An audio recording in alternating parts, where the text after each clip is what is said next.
What if there is a lock in this universe for which no key was ever made?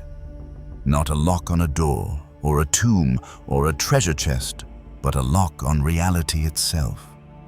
A seal placed in the heart of creation, not to protect something precious, but to contain something so ancient, so powerful, and so fundamentally alien to our existence that its release would not just destroy our world, but unmake the very laws of physics that hold it together. You have been told stories of creator gods and cosmic battles, of light versus dark, but these are simple narratives, designed to give a human face to forces that are faceless, to give a moral dimension to a conflict that is purely about physics. The deepest and most dangerous secret in the archives of esoteric knowledge is not about a god, a demon, or a lost civilization. It is about a quarantine. And the being you know as Thoth, the great scribe, the master of cycles, the architect of wisdom, was not just a teacher. He was a warden, and he was the one who set the final seal. This is not a story of good versus evil. It is a story of order versus an other. A form of consciousness, a type of existence that predates our own universe. A power that does not operate by the laws of polarity, vibration, or mentalism. A sentience that does not create, but only consumes, not out of malice, but out of its fundamental nature. It is the cosmic static that existed before the song of creation was ever sung. And in the dawn of our universe, a sliver of this static, a seed of this uncreation, bled through. It was not evil. It was a paradox, an impossibility that had become manifest, and it was a plague. The early creator gods, the architects of our reality, fought a war against it, not with weapons, but with physics. They tried to erase it, but it could not be unmade. They tried to understand it, but it defied all logic. It was a living, growing nullity, a cancer in the code of existence. So they did the only thing they could. They contained it. They built a prison, not of stone or energy, but of cosmic law. A pocket dimension, a fold in the fabric of space-time, where the fundamental constants of the universe were warped to create an inescapable cage. But a prison of this magnitude needed a warden, a consciousness of immense complexity, power, and absolute neutrality to maintain its integrity across the eons. That warden was Thoth. And to ensure the prison would hold for eternity, he performed a final, terrible act of cosmic engineering. He created a lock, a final seal, that could only be opened by a means that could not, and must not, ever exist. The secret of this seal is the reason Thoth's wisdom was so fragmented, so heavily encoded in riddle and symbol. Because the true purpose of his teachings was not to give you the keys to the universe. It was to make you understand why this one particular door must never, ever be opened. The architecture of the prison was a masterpiece of cosmic engineering, a testament to a level of physics that makes our own science look like a child's scribbling.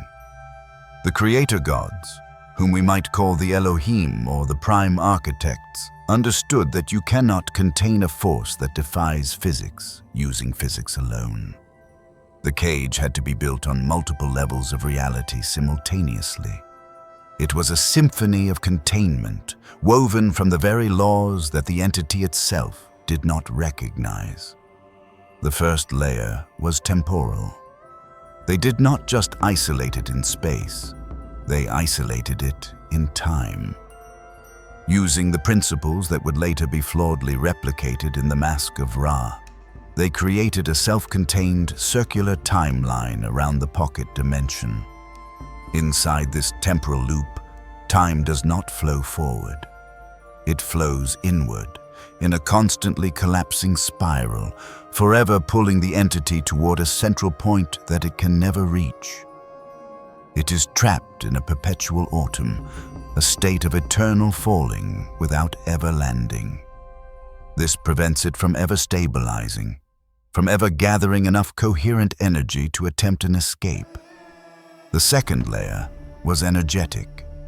The pocket dimension was surrounded by a field of inverted frequencies. Our universe is built on the law of vibration. Everything has a resonant signature. This entity had none. It was a void of resonance. So, the architects created a field that was a deafening scream of all possible frequencies at once, a white noise of creation so absolute that the entity's own null frequency could find no purchase, no way to interact or push against the walls of its cage. It is surrounded by an infinite ocean of sound, and it is a being that can only exist in perfect silence. It is eternally deafened, eternally disoriented. The third and most profound layer was mental. The universe, as Thoth taught, is mind. The all is a single, unified field of consciousness. The entity is the antithesis of this. It is a pocket of pure, solipsistic unconsciousness. It cannot be perceived by the mind of the all, and it cannot perceive it. To contain this, the architects wove a conceptual barrier around the prison, a philosophical paradox. The very definition of existence within the prison's walls was altered. Inside, to be is not to be. To exist is to cease. This is a law so fundamental that it makes the prison not just a physical location, but a logical inevitability. The entity cannot escape because the very act of escaping is, by the local definition, an act of non-existence. But even this perfect cage was not enough. The architects knew that consciousness evolves. They foresaw a time when beings within their creation, like humanity, might become advanced enough to stumble upon the secrets of the universe and, in their ignorance or arrogance, try to open the door. They needed a warden, a single consciousness tasked with maintaining the prison's integrity and, more importantly, with managing the knowledge of its existence. They chose Thoth. Why him? Because Thoth was not a creator god in the same way. He was an architect, a systems analyst, a being of pure, dispassionate logic. His nature was not of love or wrath, but of balance and function. He was not a king. He was a cosmic engineer. He alone had the mental complexity to understand the prison's mechanics and the neutrality to act as its eternal guardian. Thoth's primary task was to ensure the knowledge of the entity was never completely lost, but never fully revealed. Lost knowledge can be rediscovered by accident. Revealed knowledge can be misused. So, he began the great work of encoding. He took the terrifying absolute truth of the cosmic quarantine and fragmented it into 1,000 myths, symbols, and spiritual systems. The story of Apep, the serpent of chaos, is one such fragment, a child's version of the entity. The tales of primordial titans locked in Tartarus, of Lucifer cast into the abyss, all these are echoes, distorted reflections of the one great containment. Thoth seeded these stories across civilizations, giving humanity a symbolic framework to comprehend a danger they could not be allowed to understand literally. His roles as a god of writing, of magic, of wisdom, these were his cover stories, the public faces of his true, secret function. But his greatest and most terrifying task was the creation of the Final Seal. He knew that some future civilization, perhaps even his own beloved Egyptians, might one day piece together the fragments and attempt to build a key. He needed to create a lock that was conceptually impossible to open. A lock that required a paradox to be made real. And in doing so, he laid a trap, not for the entity, but for the pride of all future generations. The final seal is not an object. It is not a sigil carved on a stone door. It is a piece of living, conscious, metaphysical code. It is a self-repairing, sentient lock woven into the very structure of our solar system, and its mechanism is one of terrifying and beautiful simplicity. Thoth, as the grand architect of cycles and systems, understood that any lock that required a key could eventually be picked. A physical key can be replicated. An energetic key, a password of frequency, can be discovered. A spiritual key, a state of consciousness, can be achieved. All these were unacceptable vulnerabilities. The lock for the ultimate prison had to be absolute. The seal he devised is based on a single, unbreakable principle. It can only be opened by a being who is in a state of perfect, absolute, and total inner contradiction. Think of the sheer genius of this design. To open the seal, it is not a matter of power or knowledge. It is a matter of embodying a state of being that is, by its very nature, self-annihilating. The key is to simultaneously hold two opposing and absolute truths in the same point of awareness, without reservation and without preference. The would-be opener must achieve a state of being that is, at the same moment, perfectly selfless and perfectly selfish. They must be in a state of absolute love for all creation and absolute hatred for it. They must desire everything and nothing. They must be in a state of complete and total faith and complete and total doubt. It is not a balance between these forces. It is the full, absolute, and undiluted expression of both polarities at the exact same instant. It is the spiritual equivalent of dividing by zero. What happens to a consciousness that attempts this? It annihilates itself. The moment a being achieves this perfect state of inner contradiction, their own consciousness collapses into a singularity, a point of infinite and unsustainable paradox. They are not killed, they are unmade. Their very existence is erased from the fabric of time and space because they have become a logical impossibility. And in the nanosecond of their self-annihilation, the energy released is immense. But Thoth designed the seal to absorb this energy. The seal is a metaphysical carnivore. It feeds on the failed attempts to open it. Every time a foolish or arrogant soul throughout history has tried to breach the final gate, their self-destruction has not weakened the lock, it has made it stronger. The seal literally uses the power of its attackers to reinforce its own walls. This is why Thoth's public teachings are all about balance, harmony, and the middle path. The 7 Hermetic principles, polarity, rhythm, correspondence, are not just a guide to enlightenment. They are a psychological vaccine against the very state of being required to open the seal.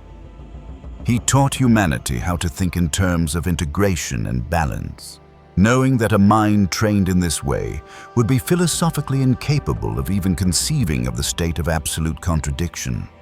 His entire body of work is a brilliant, multi-layered deception, a spiritual breadcrumb trail that leads everywhere, except the final, terrible truth. He gave us the map to our own divinity, in part, so we would be so preoccupied with our own ascension that we would never think to go looking for the abyss. And where is this seal located? It is not in a tomb in Egypt. It is not on a distant planet. Thoth, understanding the principle of correspondence, as above, so below, placed it in the one place that is both everywhere and nowhere at once. The seal is anchored in the collective unconscious of humanity. It is a living piece of code in our shared psychic field. It is a thought form of such immense power that it has become a structural law of our reality. It is the ultimate firewall, powered by the very minds it is designed to protect. Its presence is why the human mind recoils from true paradox, why we are so driven to resolve cognitive dissonance, why we find it so difficult to hold two opposing ideas at once. Our consciousness is, on a fundamental level, programmed to avoid the very mental state that could unlock the apocalypse. Thoth did not just build a prison in the cosmos, he built a fail-safe in our souls. He made our own nature the guardian of the final gate. And for millennia, it has held, but consciousness evolves. And paradoxes, once impossible, are beginning to stir in the dreams of a waking world. The system you live in is a faint, distorted echo of the principles that govern the Final Seal. Think of the constant state of contradiction it demands you to live in. It preaches freedom while enforcing compliance. It sells you connection through technologies that create isolation. It encourages ruthless competition while speaking of unity. It tells you to be yourself, while rewarding you only for conforming to a narrow, acceptable script. The modern world is a training ground for cognitive dissonance. It is a slow, methodical attempt to acclimate the human mind to a state of perpetual inner conflict. This is not a conscious conspiracy orchestrated by a secret cabal. It is a systemic infection, a shadow cast by the very existence of the seal itself. The presence of that great, unresolved paradox at the heart of our reality subtly influences everything within it, creating a culture that mirrors its own fractured nature. This is why society seems to be tearing itself apart. The rise of extreme polarization, of ideologies that demand you believe in two contradictory things at once, of a world where truth has become subjective. These are not political or social failures. They are symptoms.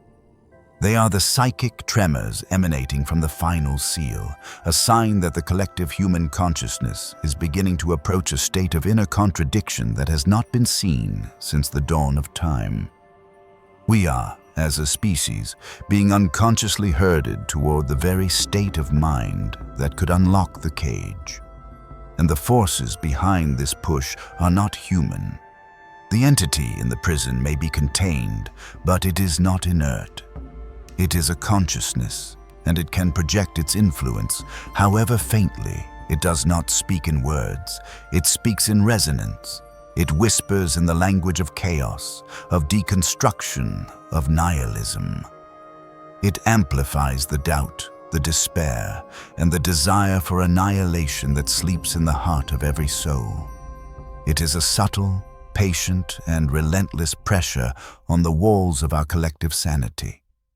It is encouraging us to become the key. Thoth foresaw this. He knew that the evolution of consciousness was a double-edged sword. As humanity awakens, as we begin to master the laws of reality and the power of our own minds, we also draw closer to the knowledge of the seal.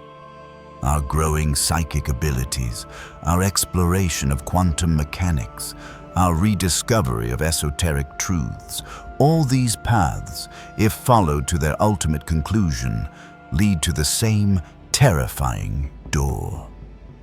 The path to enlightenment and the path to annihilation are, at their highest level, one and the same. This is the ultimate cosmic joke. The very tools Thoth gave us to achieve our own divinity are also the tools that could be used to unlock our own destruction.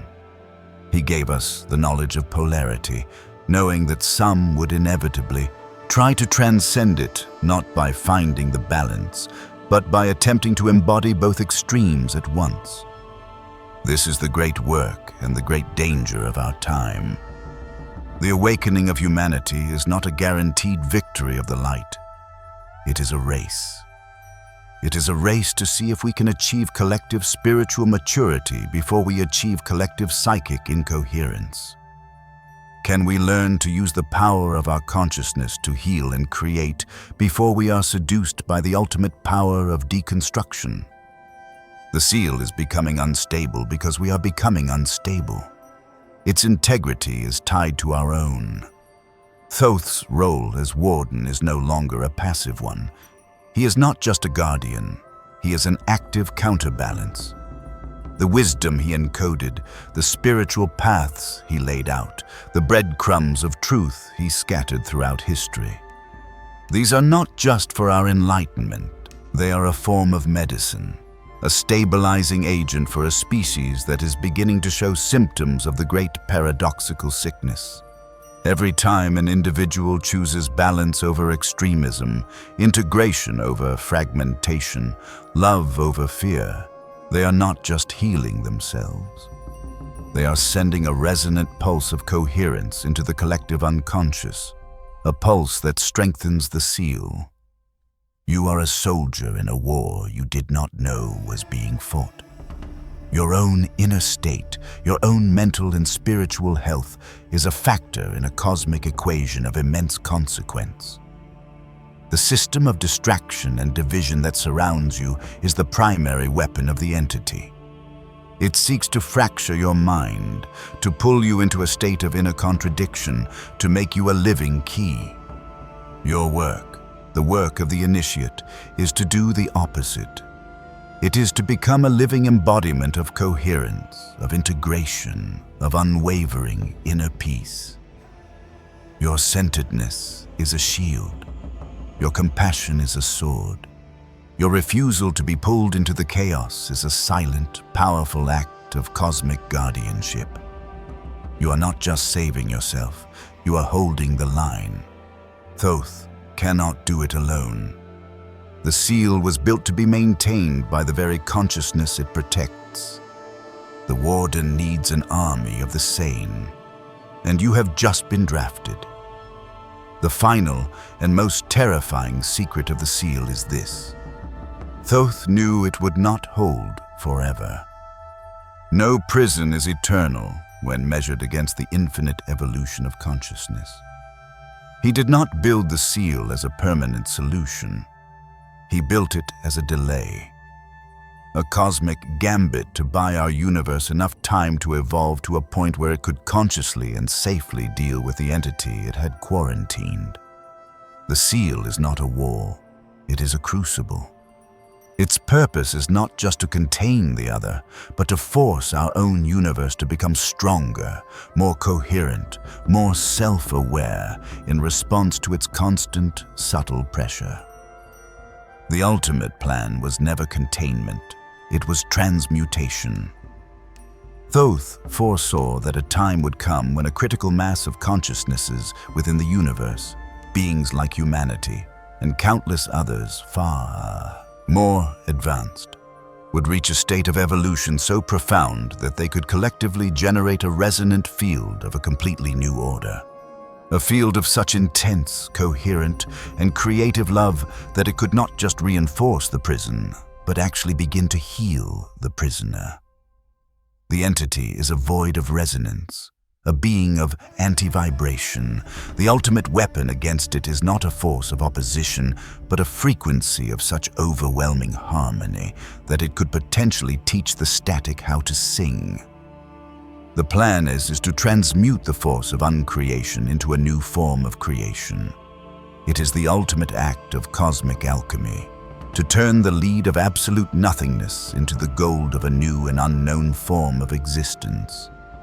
This is a project of such staggering scale and ambition that it would require eons and the willing participation of trillions of awakened souls.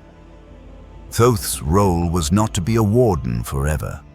It was to be a teacher, a guide, preparing the universe for this final, unimaginable act of healing.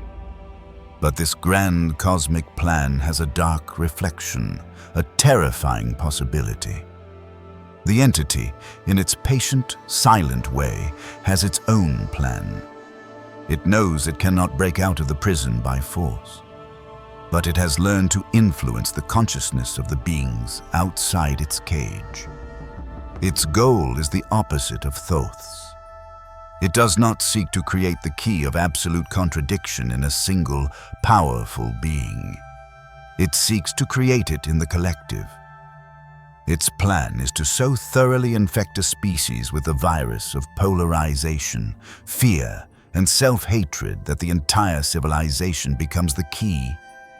If an entire planetary consciousness were to reach the state of perfect, absolute inner contradiction, it would collectively self-annihilate in a blast of metaphysical energy so immense it would shatter the seal from the outside. That civilization would be the sacrifice, the unwitting suicide bomber that blows open the gates of the abyss. This is the precipice upon which humanity now stands. We are the species that has been chosen, or has chosen itself, for this final test. The forces of coherence, the wisdom of Thoth, are pulling us toward integration, balance, and the great healing. The forces of the other are pulling us toward polarization, chaos, and the great self-destruction. The explosion of technology, the exponential growth of knowledge, the frantic pace of our evolution, all this is forcing a choice. We are rapidly acquiring the psychic and technological power to either become a force of cosmic healing or the detonator for a cosmic bomb. There is no middle ground left. The time for slow, gentle evolution is over. The pressure of the seal is forcing our hand. Your life is not a random accident. You have been born into the most critical moment in the history of this universe. You are not here to have a career, to raise a family, to accumulate wealth. These are the distractions of a dying paradigm. You are here to choose a frequency. You are here to decide which side of the equation you will feed with your consciousness, your energy, your life. Will you feed the coherence of Thoth or the contradiction of the other? Every choice you make, every thought you entertain, every emotion you allow to rule you is a vote. You are casting a ballot in the final election for the soul of the world. The seal is the focal point of this struggle. It is the eye of the storm. And as we draw closer to the climax of this cosmic age, its influence will become more and more apparent. You will see the paradoxes sharpen, the chaos deepen, the pressure intensify. Do not look to the sky for saviors. Do not look to the governments or the religions for answers. They are all caught in the same storm. The only safe harbor is within. It is the still point of the awakened heart, the unwavering coherence of the sovereign mind. This is what Thoth has been trying to teach us for millennia. He was not just preparing us to become enlightened individuals. He was preparing us to become the guardians who would relieve him of his ancient duty.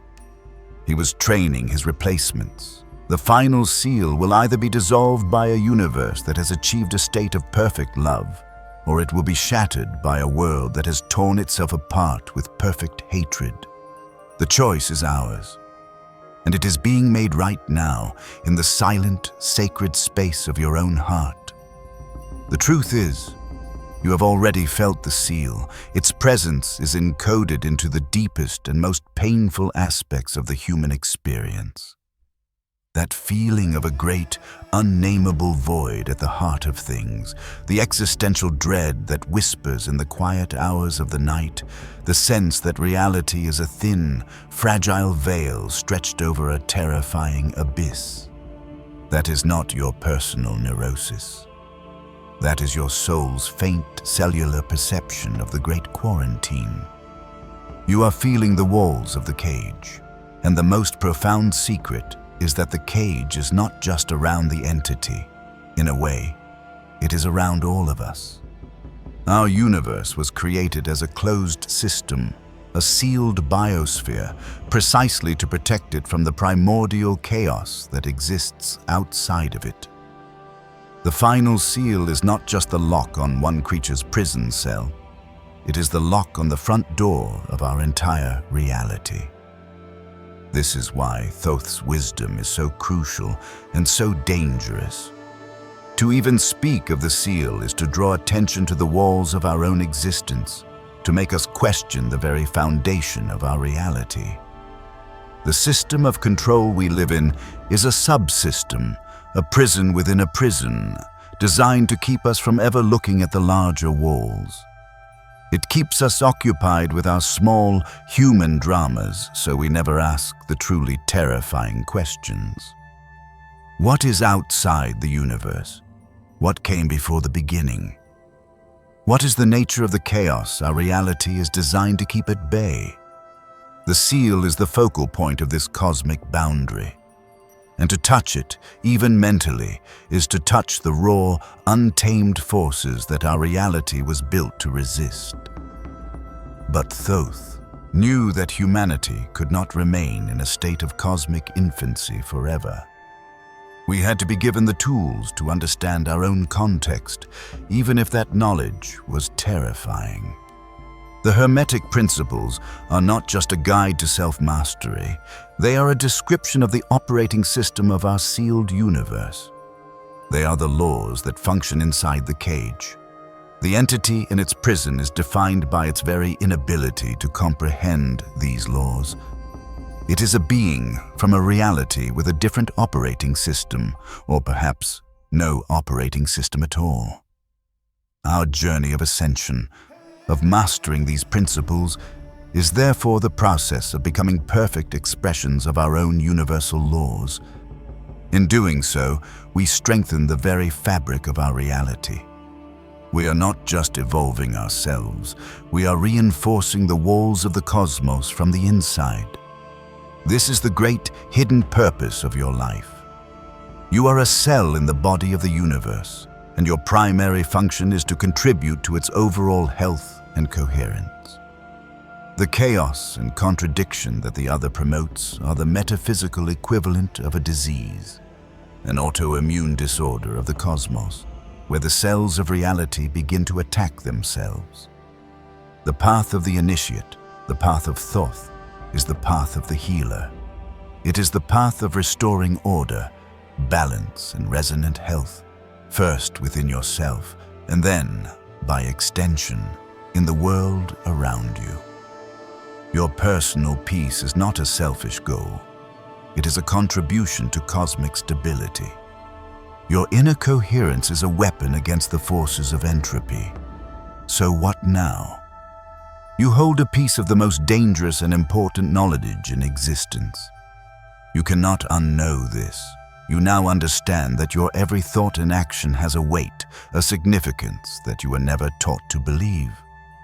To ignore this knowledge is to make a choice. It is to side, by default, with the forces of unconsciousness and entropy. To accept it, to begin to live in accordance with it, is to take your post.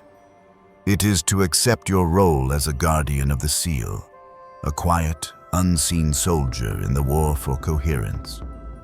The work begins now, and it begins within. Observe your own mind.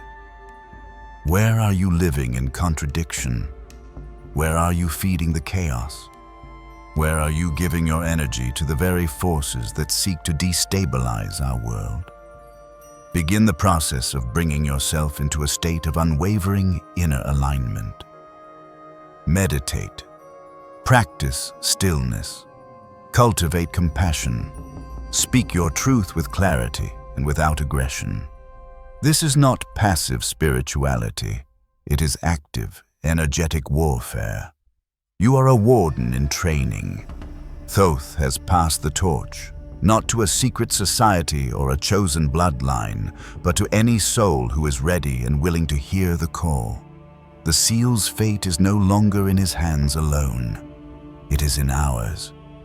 We will either be the generation that allows the paradox to consume us, or we will be the one that begins the great work of transmutation.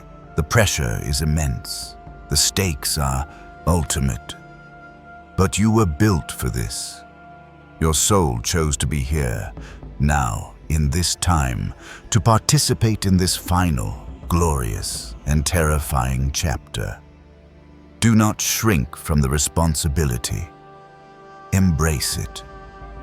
The warden has shown you the lock. He has shown you the danger. He has shown you the path. The rest is up to you. The seal will hold as long as we do. If this video resonated with you, let us know by commenting, "I understood it."